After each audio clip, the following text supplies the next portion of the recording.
What if I told you that the same book Christians use to prove Jesus is the Messiah is the exact same book that Jewish scholars use to show he isn't? What if both sides have been reading these ancient texts for 2,000 years and both sides are absolutely convinced they're right? This isn't about proving one side right or wrong. It is about understanding one of history's most fascinating and complex religious questions that continues to shape billions of lives today.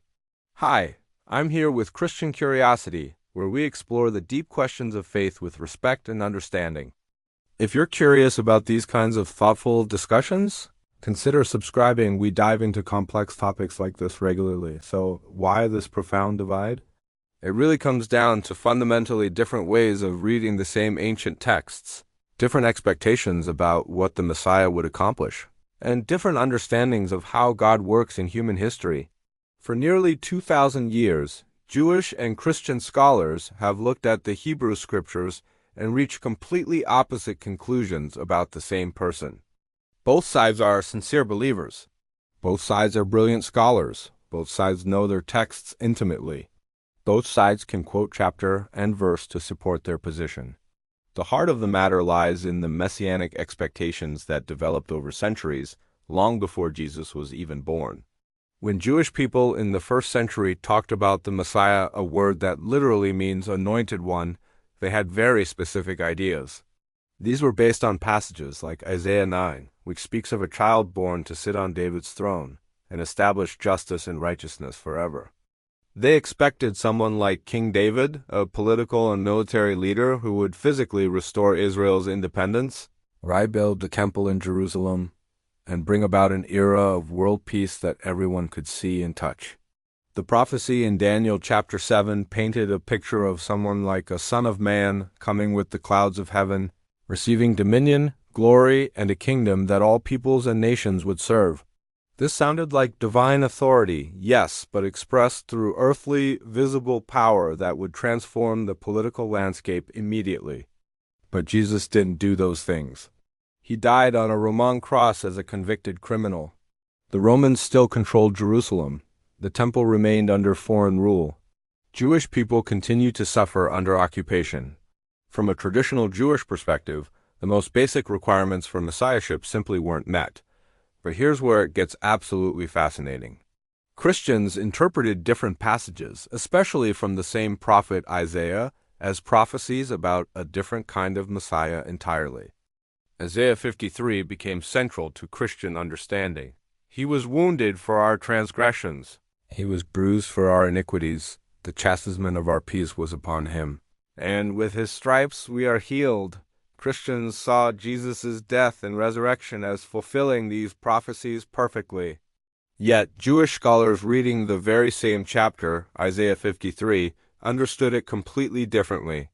They interpreted the suffering servant as representing the nation of Israel itself, suffering through exile, persecution, and dispersion among the nations. They argue that when you read Isaiah 53 in the broader context of the chapters around it, it's clearly talking about collective Israel, not an individual Messiah. They believe the Hebrew grammar and literary structure support this national interpretation. Here's a striking example of how the same words can mean very different things.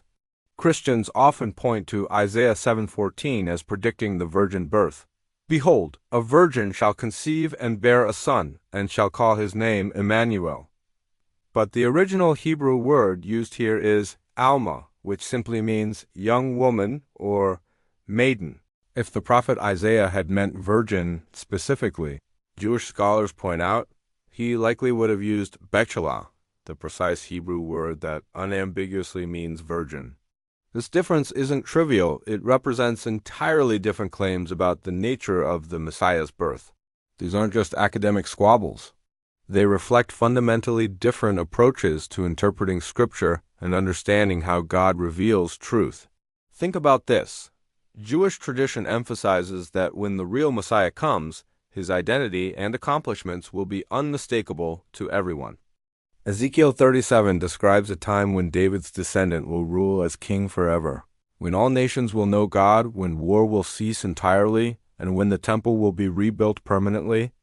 Since these things haven't happened, yet wars continue, the temple remains destroyed, and most of the world doesn't acknowledge the God of Israel. Traditional Judaism maintains that the Messiah simply hasn't come yet.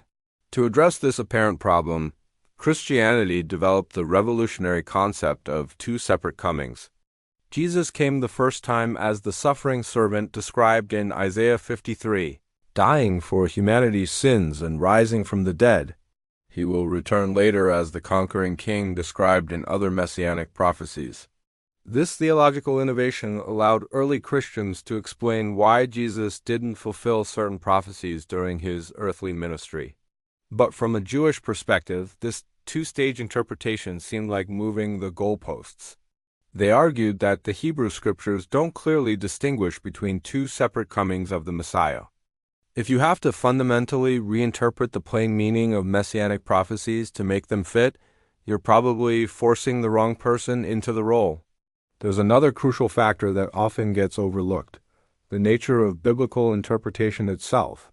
Jewish tradition developed incredibly sophisticated methods of understanding Scripture over many centuries. The principle of shat, understanding passages in their immediate historical and literary contexts, suggested that many so-called messianic prophecies were unoriginally intended as messianic at all. Take Psalm 22, which Christians read as a prophecy of crucifixion. They pierced my hands and my feet. They divide my garments among them, and for my clothing they cast lots. But Jewish scholars note that this is a psalm of David describing his own suffering and eventual deliverance. When Christians interpreted Hebrew scriptures through the lens of Jesus' life events, this represented a fundamentally new approach that Jewish scholars found unconvincing and unprecedented. Personal relationships also played a significant role. Many Jewish people in the first century who actually knew Jesus personally were unconvinced he fulfilled messianic expectations. According to the Gospel of John, even his own brothers initially didn't believe his messianic claims. If people who knew him most intimately had serious doubts, it's completely understandable why the broader Jewish community remained skeptical. The Apostle Paul addresses this exact issue in his letter to the Romans, acknowledging that most of his fellow Jews had accepted Jesus as Messiah, and wrestling with what this meant for God's just promises to Israel. Paul's letters reveal that this was in a minor disagreement. It was a profound theological crisis that required extensive explanation. Cultural and political factors also influenced the discussion. Many Jews associated messianic claims with political rebellion against Rome. Several false messiahs had led disastrous revolts that resulted in massive bloodshed and suffering. So, claims about Jesus being the Messiah might have seemed not just religiously wrong, but politically dangerous. But perhaps most importantly, Jewish faith had survived and thrived for over 1,000 years before Jesus was born. Jews had their own deep, rich, and completely satisfying relationship with God through Torah study, temple worship, and covenant faithfulness. The claim that this ancient and successful spiritual system needed to be replaced or fulfilled through belief in Jesus felt unnecessary, even offensive to many who found their existing faith completely adequate for connecting with the divine. Jewish scholars also questioned the logical consistency of some Christian claims. If Jesus was truly the Messiah, why did things get worse for Jewish people after his coming? The destruction of the temple in 70 CE, repeated exiles, and centuries of persecution, often at the hands of Christian nations. None of this matched the prophetic expectations of messianic blessing and peace. Over time, these theological differences hardened into distinct religious traditions. Judaism continued developing its own rich theology, producing brilliant scholars like Maimonides who systematized Jewish beliefs about the Messiah that remain influential today. Christianity spread throughout the Roman Empire and beyond, developing its own sophisticated theology about Jesus' nature and work. Today, this remains a deeply personal matter for both communities.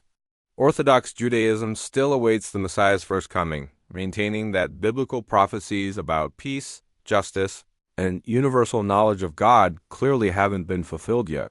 Christianity maintains that Jesus was and is that Messiah, and awaits his second coming to complete what he began.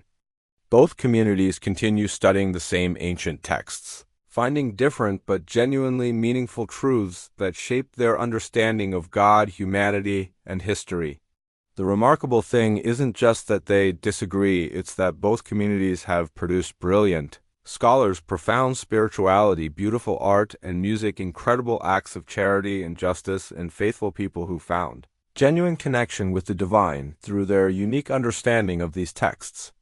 What's your take on how sincere, thoughtful people can read the same scriptures with such care and reach such different conclusions? Drop your thoughts in the comments below, and make sure to check out our next video where we explore another fascinating question that bridges different faith traditions and challenges us to think more deeply about how we understand ancient texts in our modern world.